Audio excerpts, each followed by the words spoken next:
All right, thank you, everyone. And good morning to you all, and thank you for taking the time. Thank you for taking the time to talk about roles with me this morning.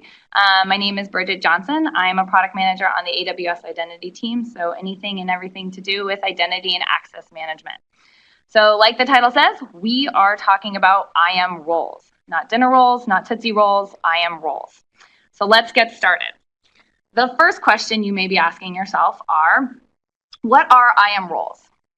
At the end of the day, it's an IAM entity used to delegate access to users, applications, and AWS services. If you've worked with IAM permissions and IAM before, you know that at the end of the day, it'll either be an IAM user or an IAM role that has access to AWS. With roles, you can grant access to users, whether they're federated in or your IAM users, applications, and we'll dig into this because this is one of my most exciting features. And then also you use roles to delegate access to AWS services. Something important to call out about IAM roles that is sometimes skipped over when you take a first pass at IAM roles is they are intended to be assumed by trusted entities. And that is how you gain access to them. You assume an IAM role, and then once assumed, you have the permissions attached to that IAM role. This means that IAM roles do not have credentials. And when we say credentials, we mean long-term credentials, like a password or access key, right? You would use an access key for programmatic access or on the command line, and a username and password to get in the console. With IAM roles, you do not have these long-term credentials. Credentials that are associated with it are created dynamically, and they are for short-term use. Okay, moving on. So why should you use IAM roles? Roles are a secure way to delegate access to users, applications, and AWS services because they use temporary creds. And pro tip here, when possible, use temporary credentials. I cannot stress it enough. We'll go into who, what, where, when, and how to use temporary credentials, but this is a security best practice. And when possible, choose temporary credentials. The other thing that you want to consider as to why to use IAM roles is that roles allow you to have a many-to-one relationship. So you can enable multiple users, possibly the same users who need similar permissions, to assume the same role. And that way you're not creating a role or a separate user for every employee in your company. So one thing I want you to take away from this is the best practice that I noted on the end: use temporary credentials. You see the little icon there with a clock. That means that they're short-lived credentials, not long-term. Don't write passwords on a sticky note and pass them around. Stick with temporary credentials, and you won't have to do that. All right.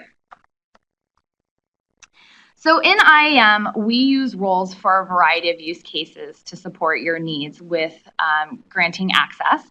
And if you break it down, and we'll go into each one of these orange boxes a little bit in more depth. And if you break it down, there's three main buckets that I want to talk through.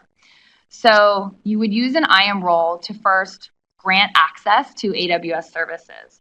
There are several services that perform actions on your behalf.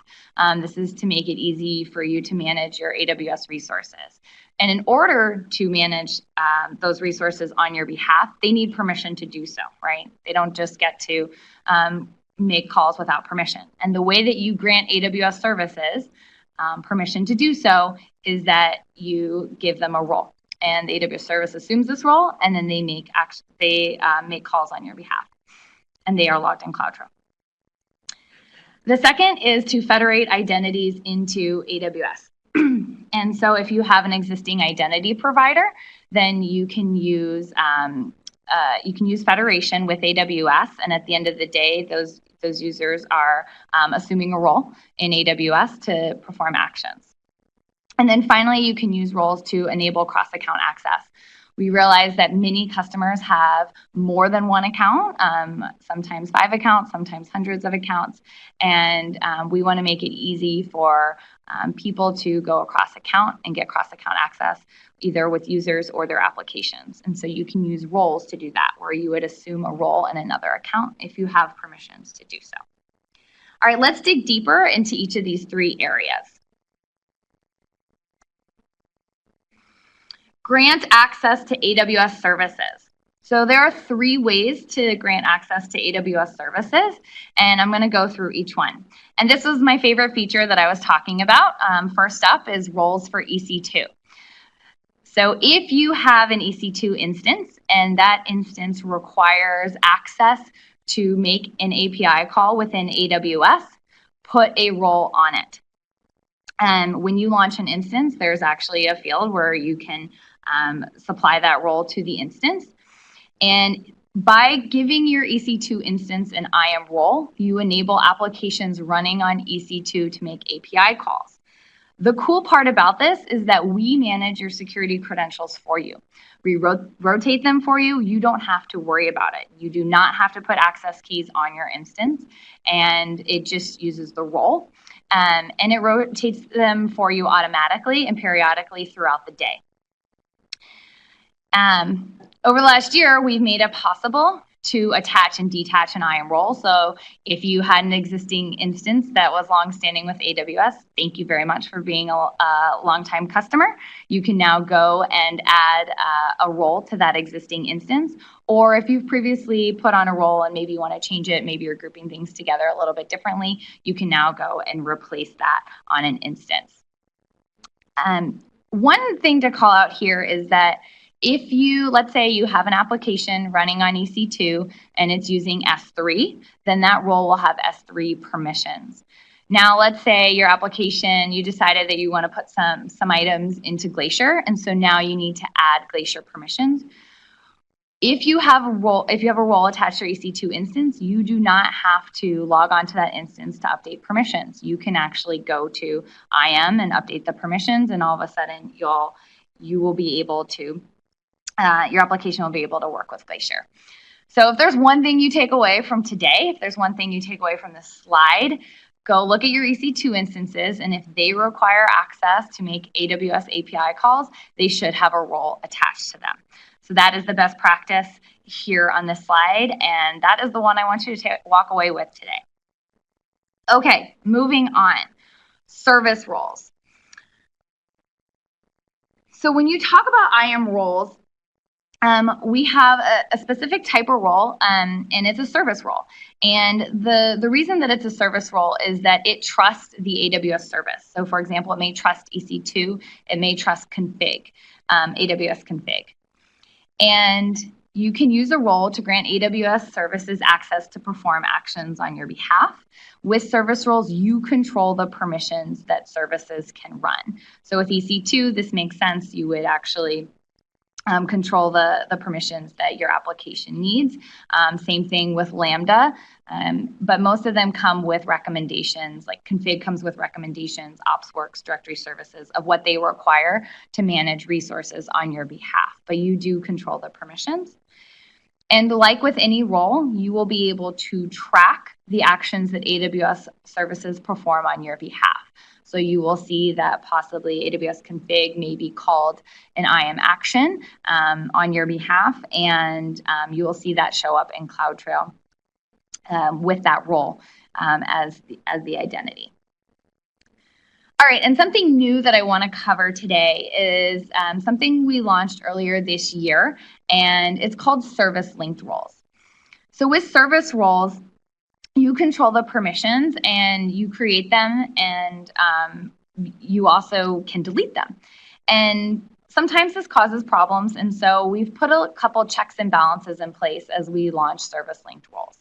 So it's the same point that you're going to use a service-linked role to grant AWS services access to perform actions on your behalf.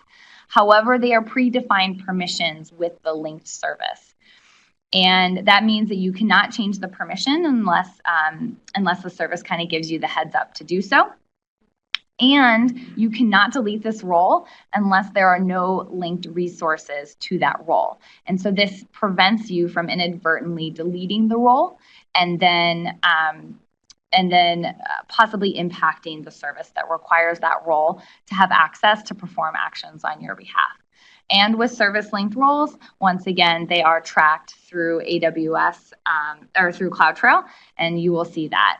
Today, we have Amazon Lex with service-linked roles, and over time you will see more services adopting service-linked roles. You can use the IAM console. You'll actually see service-linked roles.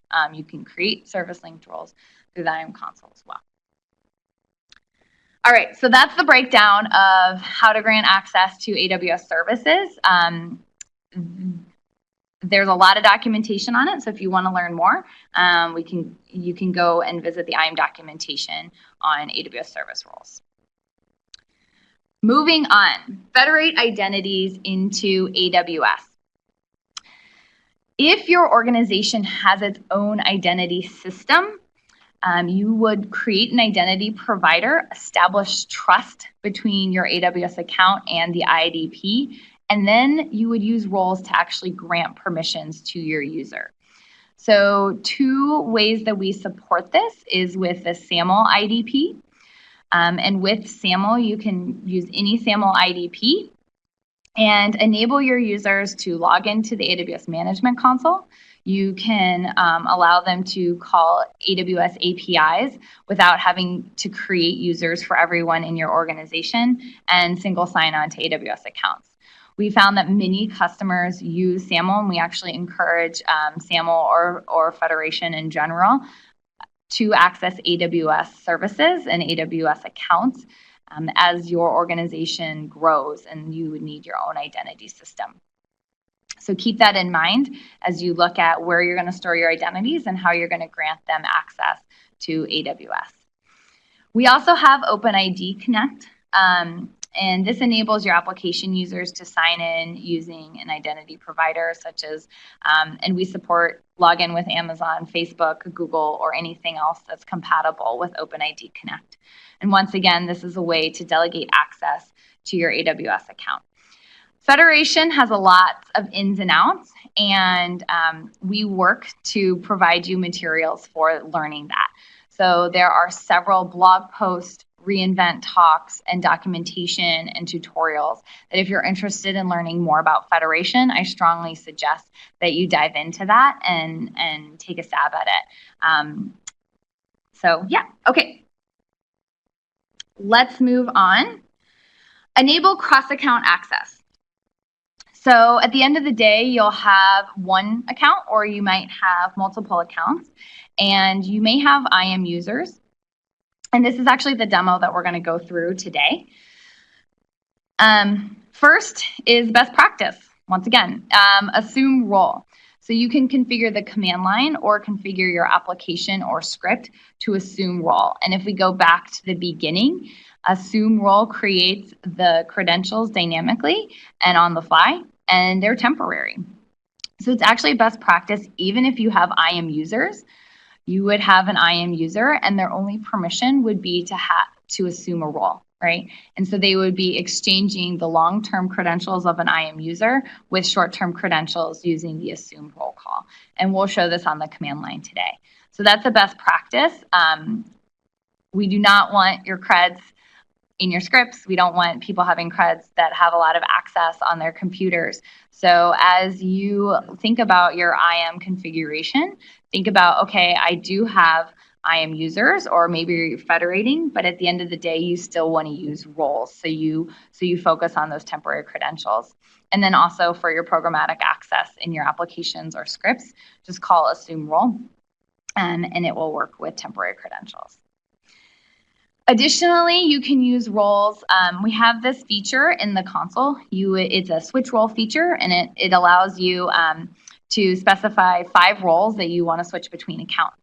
And this we found is really helpful for admins who are administrating multiple accounts, and they may have a prod account or a staging account and a dev account. I used to do environment management, and so I always go back to those types of accounts. But that's where a switch role from the console comes into play. I touched on this in the beginning, but I want to re-emphasize. A lot of people ask me, how do I access an IAM role, right? There's no username, there's no password, so how do you access an IAM role? There is this fantastic service called Secure Token Service, STS for short, and it enables you to request temporary limited privilege credentials for IAM users or authenticated federated users. And so when you think IAM roles and you're like, you've configured the role, you set it up, how do you get access? You call STS and you get some temporary creds. We'll talk about the limited privilege part if we have time at the end. Below are the APIs, some example APIs. There's more in the documentation. Assume role would be maybe for an IAM user just calling assume role. And then you have assume role with SAML, with web identity, and then get session token actually allows IAM users to get temporary creds with a session token. This can be used to get a session that you've enabled MFA on. So if you have conditions that require MFA, then that session can make that call if that condition is enabled. All right, time to share some best practices. So when thinking about this with IAM roles, I was like, okay, what do I want customers to take away from? And 3 simple things. First and foremost, I already talked about roles for EC2, so keep that top of mind. That's P0. And then I'll add 3 more. First is trust. So every role has a trust policy, and this is who are you trusting that can assume the role. So as a best practice, we recommend that you validate your trust policies and to ensure that only appropriate entities can actually assume that role. I've seen a lot of trust policies out there with a little bit too broad of scope, and at the end of the day, you should make sure you know who's allowed to assume that role. And we'll go into looking at some trust policies. Second would be permissions. Set granular permissions on your IAM roles. And so that's actually how you would break up your permissions, your roles, is by how granular permissions you want for each role. And then also, I don't think we're going to have time to get to this today, but a really interesting feature is using scope down policies to further control access. And so a role may have a specific set of access, but when you assume it, you can actually pass in a scope down policy and it will further scope the permissions to what maybe you need to do. And finally, tracking and monitoring. When it comes to cross-account access and who actually performed an action using roles, you will always see the role identity, but you may be asking the question who to do that. And I'm going to go through a demonstration on how to actually find out that answer. Okay, let's dig into trust. There we go, trust.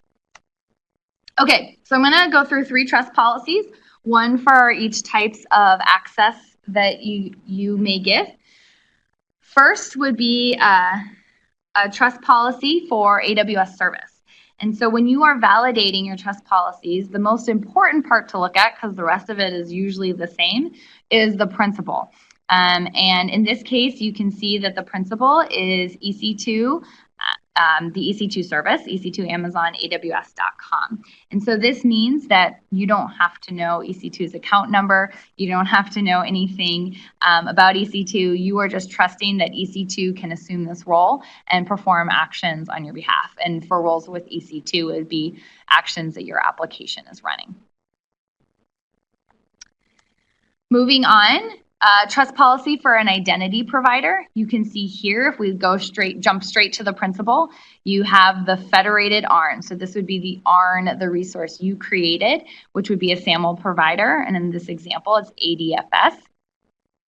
The action has changed from just assume role to assume role with SAML. We're still making temporary creds, but you're going to call the action assume role with SAML instead.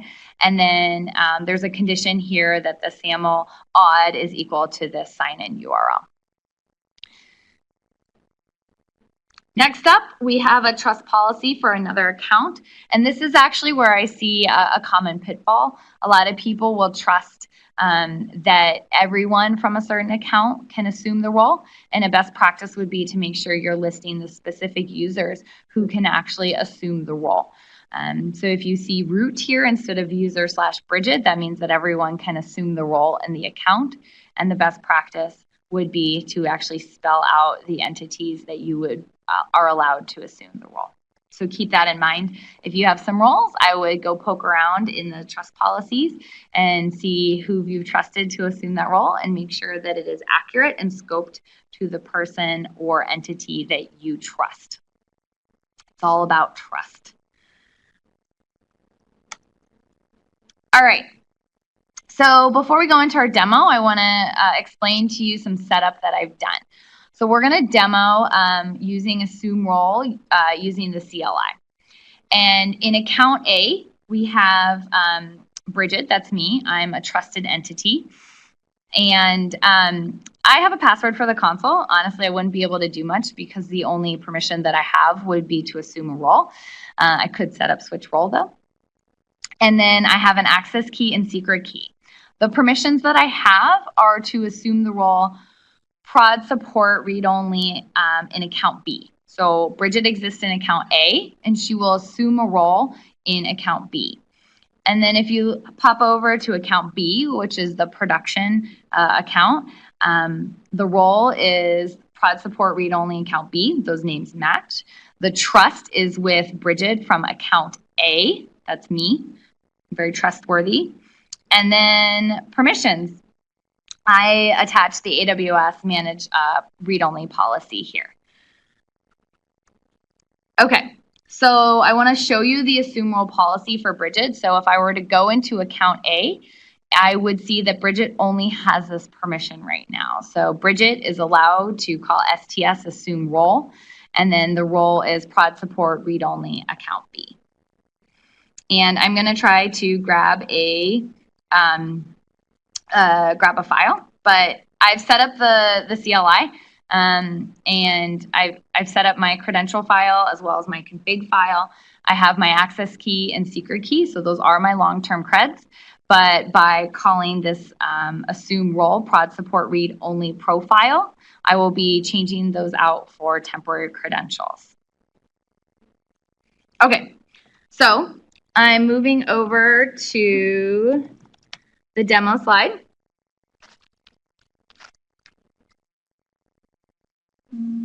Hold on a second. I'm going to share my screen here. Okay. All right. So I've set up the command line, and I'm all ready to go. And I'm going to show you the command that I'm going to run. So I'm hoping that it's not too small.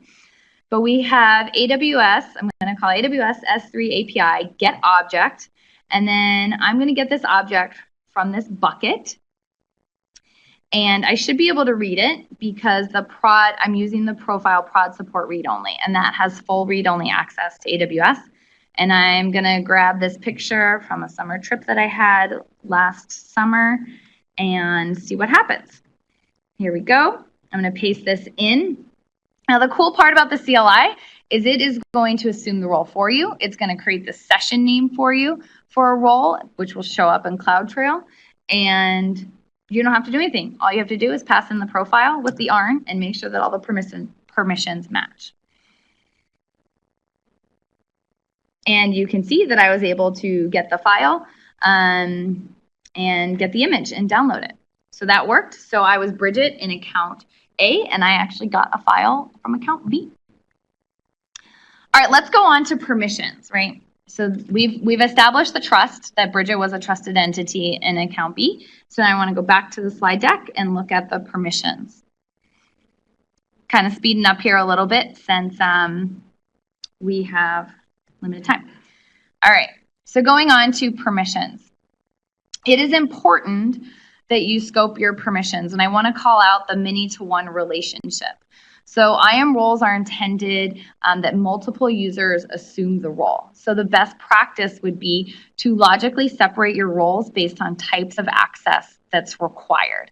And some examples might be read-only, which I just went through, or production support. Maybe they have some elevated privileges, or an auditor, or maybe break it down bucket by bucket, billing, developer, project. There's a lot of different ways you can logically separate your roles. So keep that in mind. So for this demo, I'm going to actually upload objects to an S3 bucket. I'm still using Brigid, she's still trusted, but this time she's going to use the prod support S3 bucket account B role. And this role has permission to list buckets, so if it was ever used in the console, she could navigate around. But also allows her to put, get, and delete from the IAM Roles webinar bucket. And let's look at that policy. If you look at the policy, the first statement is list all my buckets. That's mainly for console. Then we have list buckets if she wanted to read that bucket, and then also put object, get object, and delete object from a specific bucket. I could have scoped this down to another folder if I wanted to go down that path as well. I'm going to show you two cases today. One, I'm going to show you where I successfully add a file to the S3 bucket, and then one where I'm going to try to add the same file to a different bucket. But it is going to fail because I don't have permissions to that bucket. So going back over to the demo.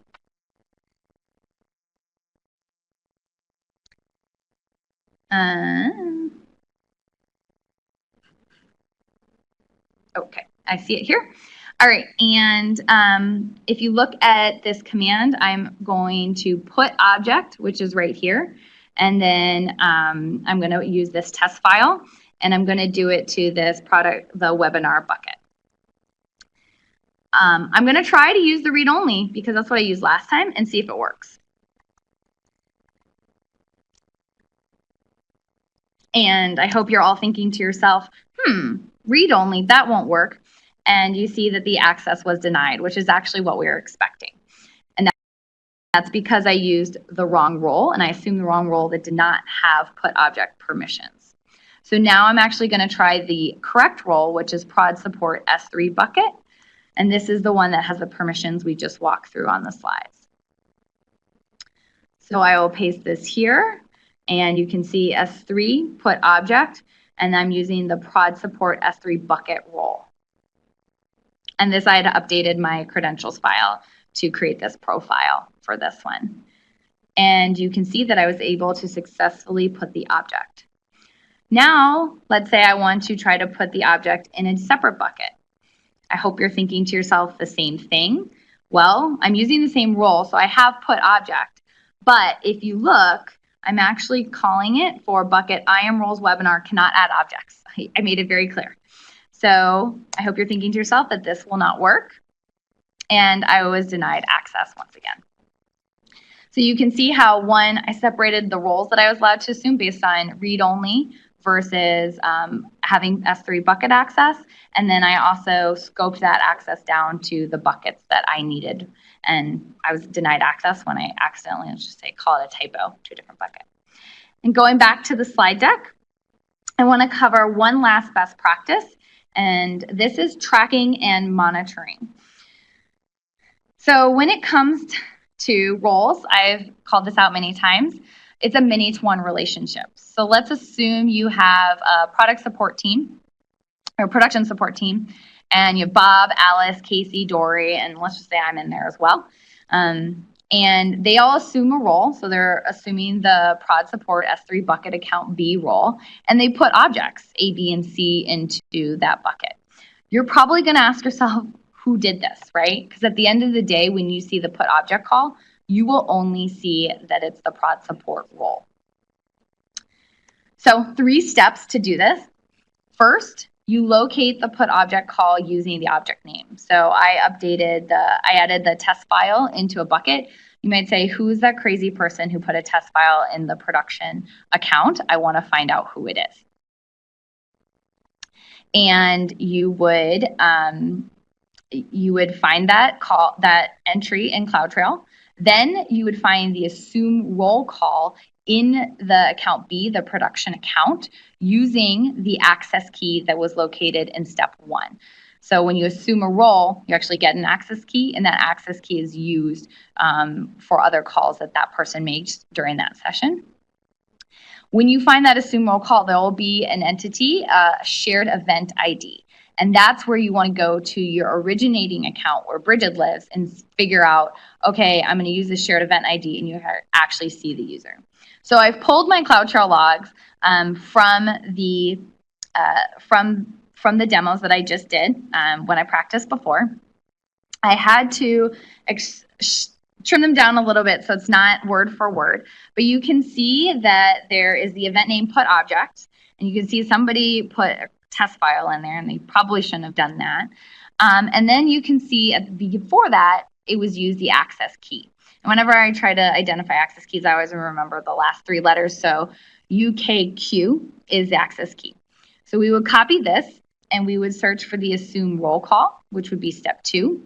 And remember, this is the assume roll call in account B. So in the account that the role lives in, you can see that the assume roll call was made. You can see that the role that was assumed was the prod support S3 bucket account B, and the access key that was given ended in UKQ.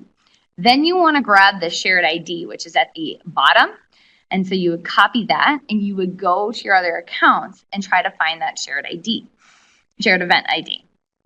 And if I go to account A, I would actually find the shared event ID, which is on the bottom, and I'd be like, oh, Brigid did that. So that is how you would track your users end to end from one account to another. All right. I'm a little over time because I want to make sure we have time to answer your questions at the end. I know the moderators have been typing away, so we'll also get some online. And I do want to call out some additional resources, and this is my favorite resource, the AWS security blog. Anything regarding roles or how do you use roles, and announcements, feature announcements, different use cases, they will be on the AWS security blog. We have a great team of product managers, solution architects, customer support who are constantly writing blogs. And so please check that out. There's a lot of great information there. Some top hits from the blog are AWS CloudTrail now tracks your cross-account activities. So that's the last demo I just walked through. Enabling cross-account console access. That's a switch role feature that I mentioned briefly earlier. And then always a crowd pleaser is demystifying EC2 resource level permissions. So if you're kind of diving into permissions and want to understand EC2 resource level, that's a very popular blog post. So those are the resources that we have. There's also tons on Federation. Go through the docs, look at old reInvent talks, and there's a lot of good stuff out there.